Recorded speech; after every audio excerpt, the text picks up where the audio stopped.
大家好啊！今日想同大家分享下我去清遠長隆森林王國旅行嘅片段。清遠長隆呢係2025年1月25日先至開幕，即係大概開咗3個月左右。呢個森林王國係以森林為主題嘅動物園，結合咗自然生態、親子樂趣同埋創新嘅設計，亦都係繼廣州長隆、珠海長隆喺大灣區裏邊第3個世界級嘅旅遊度假區，而面積更加係廣州長隆嘅9倍。而呢度亦都有個主題酒店叫做長頸鹿城堡酒店。另外請大家多多支持下頻道嘅發展，選訂閱、like、分享我呢個頻道，多謝大家。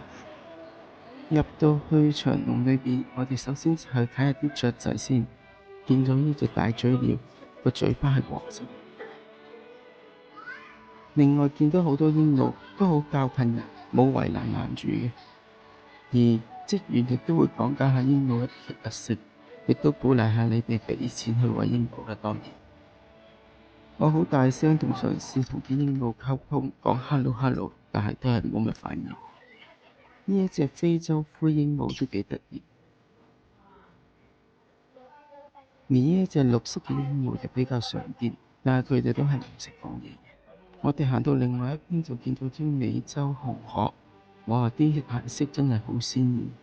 呢度都應該有幾十隻紅鶴。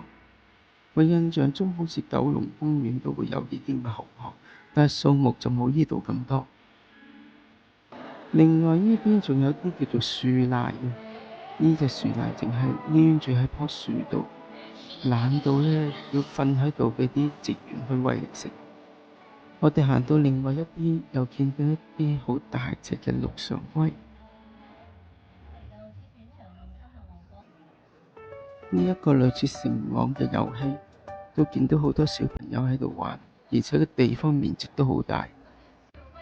睇完紅鶴，我哋再睇白鷺。正如我之前所講，呢度嘅動物都比較自由自在，中間係唔會有圍欄圍住嘅。而入去呢個區域係要買紅蘿蔔嘅，一份係30蚊，可以帶2個人。咁我哋3個人呢，就買得2份60蚊。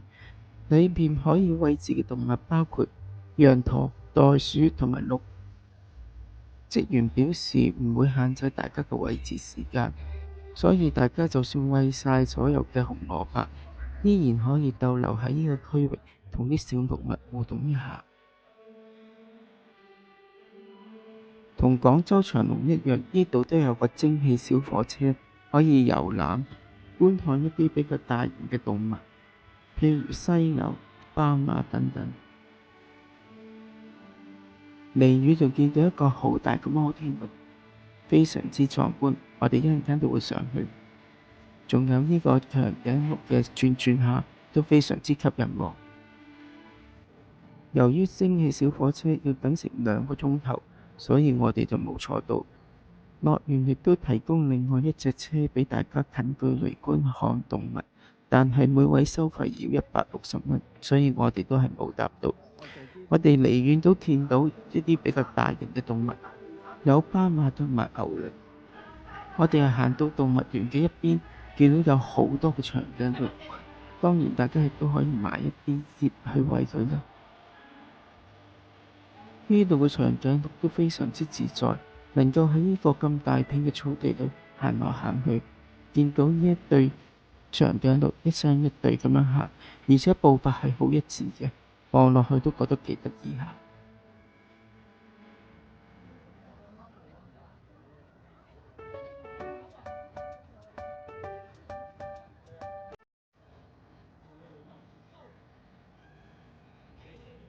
我哋望遠少少，亦都見到有一隻好大隻嘅犀牛。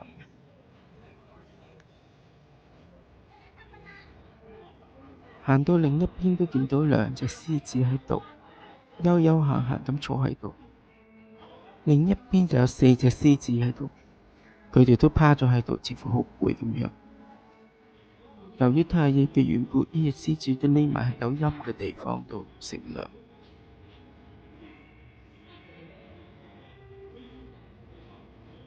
呢一架就係我哋搭唔到嘅小火車。見到小火車同埋佢特設嘅旅遊車都好近啲動物附近度，方便觀賞。小火車一共有4卡，而且行嘅時候間唔時都會噴蒸氣同埋會有鳴笛聲。動物園呢，每整點嘅時候，譬如2點鐘、3點鐘，就有一個所謂嘅動物大遷徙，最主要係一啲斑馬同埋牛羚喺度奔跑緊嘅時候嘅情況。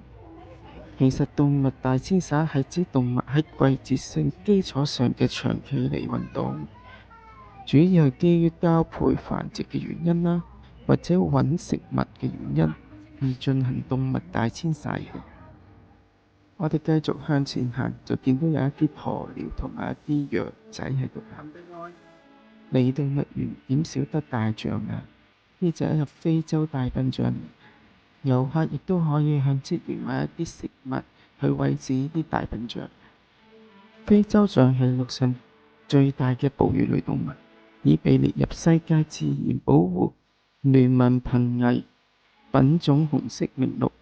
根據中非動物保護合作計劃，2015年有20幾隻被遺棄嘅非洲小象被救護到中國廣東清遠長隆基地。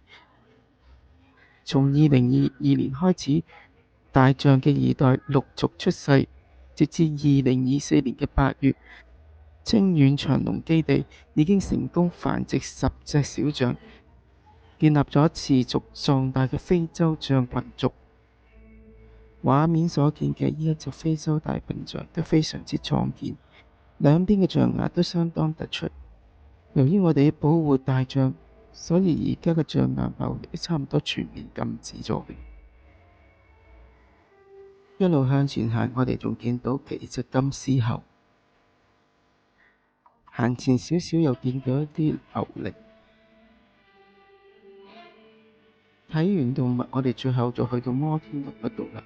去到摩天輪嗰度就發覺原來都要排好長隊，咁我哋用咗49蚊買 Fast Pass 一張券，我哋3個人，所以都要差唔多150蚊。坐上摩天輪度都發覺呢個長隆動物園非常之大，仲發覺好多用地都未開發，可能遲啲會不斷咁樣擴建嘅。總括而言，今次嘅長隆森林王國之旅都有相當多嘅動物可以近距離咁樣觀賞，好似獅子啊、大象啊、斑馬啊、長頸鹿啊。